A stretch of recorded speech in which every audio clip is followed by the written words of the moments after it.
behind the scenes between them, with Alexander giving to Pablo, who was very young when she joined NCIS, encouragement as well as advice.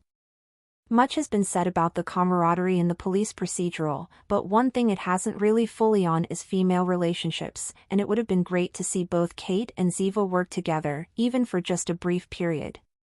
How NCIS would have changed if Kate didn't die. It's difficult to predict what NCIS would look like if Kate didn't die. For context, it was Alexander's choice to leave the series because of the grueling hours of filming that the show demanded. There was no drama whatsoever about her exit. Just based on the biggest change that was brought by Kate's death, however, this means that De Pablo wouldn't have been brought in as Ziva.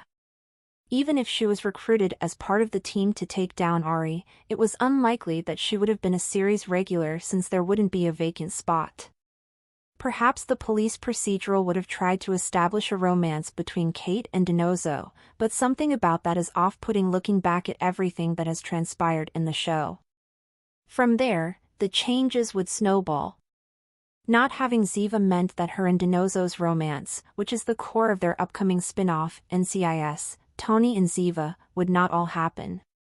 Perhaps the police procedural would have tried to establish a romance between Kate and Donoso, but something about that is off-putting looking back at everything that has transpired in the show.